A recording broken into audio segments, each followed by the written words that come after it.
का द्वारा, मंदिर जाओ एक लोटा जल चढ़ाओ, और भगवान क्या पकड़ाएगा? गाड़ी का स्टेयरिंग, गाड़ी, बंगला जाएगा। गुरु कहां पहुंचाएगा? मंदिर के दरवाजे। और भगवान कहां पहुंचाएगा? धन दौलत संपदा में। गुरु क्या कहेगा? भक्ति करना। और भगवान क्या कहेगा?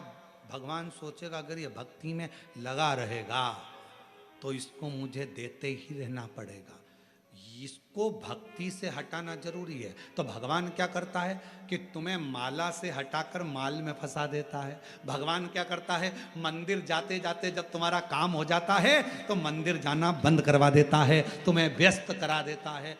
फिर भगवान क्या करता है? तुम कथा कथा में मन लगाते रहते हो तो भगवान धीरे धीरे तुम्हारे मन को कथा सुनते सुनते उच्चिष्ट कर देगा। तुमको लगेगा बहुत सालों से सुन रही हूँ, 2 साल हो गए, 4 साल हो गए, अब मन उच्चिष्ट होने लगेगा। तो धीरे धीरे उच्चिष्टता आने लगती है। अर्थात भगवान तुम्हें कथा से दूर करेगा, मंदिर से दूर करेगा, सत्संग से दूर करेगा। क्यों? क्योंकि भगवान को मालूम है अगर ये मेरा भजन करती रहेगी, भक्ति करती रहेगी, कथा सुनती रहेगी तो मुझे देते रहना पड़ेगा। इसको पहले भक्ति में से हटाऊंगा तो ये देना मुझे बंद करना पड़ेगा। मैं देना कब बंद करूंगा? जब ये भक्ति से मन को हटाए। ये भक्ति से मन को हटाए, मैं देना बंद करूं। और भक्ति से अगर इसका मन हट गया, भजन से मन हट गया, संकीर्तन से मन हट गया, तो फिर ये मेरे पास से गया, मेरे पास। और भोले मैं तेरी इस लाइन को स्मरण करना। पतंग आकाश में है, कब तक है? जब तक डोर आपके हाथ में है। डोर टूटी, पतंग उड़ी, कहीं पेड़ पे फंसी, कहीं छत पर पड़ी, कहीं झाड़े में पड़ी, कहीं नली में, कहीं रोड पे, कहीं गटर में पड़ी।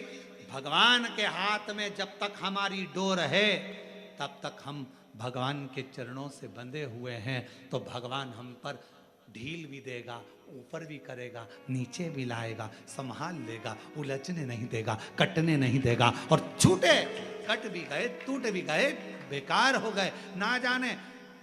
भोले मैं तेरी हवा बिच उड़ती जावांगी, बाबा डोर हथो छंडी नाम कटी जावांगी। भोले मैं तेरी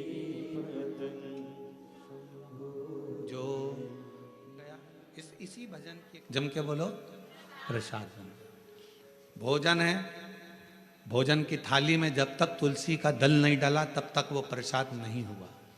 तुलसी का एक पत्ता, थोड़ा सा दल भोजन की थाली में डल गया, क्या बन गया? प्रसाद।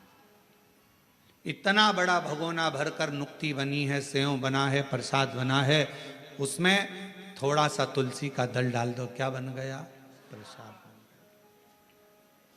अब शिव का प्रसाद कैसे बनता है?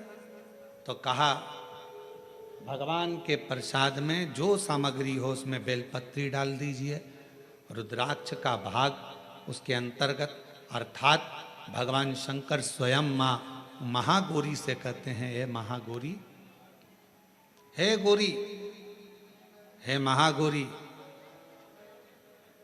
जैसे तुलसी भोजन में डालने पर प्रसाद बन जाती है, उसी तरह संसार का मनुष्य जब किसी रुद्राक्ष को अपने गले में धारण करता है तो वो मेरे लिए प्रसाद बन जाता है, मेरा अपना बन जाता है। उसको मैं स्वीकार कर लेता हूं, वो मेरा अपना है। अब प्रसाद को आप लोग नाली में फेंकते हो क्या? प्रसाद को आप गटर में फेंकते हो क्या? प्रसाद को आप कहीं गलत जगह डालते हो क्या? नहीं, क्योंकि वो प्रसाद बन गया। गले में अगर रुद्राक्ष की माला आ गई, एक रुद्राक्ष तुम्हारे गले में लाल धागे में पड़ा हुआ है, तुलसी की माला तुम्हारे गले में पड़ी हुई है, आप भगवान का प्रसाद हो।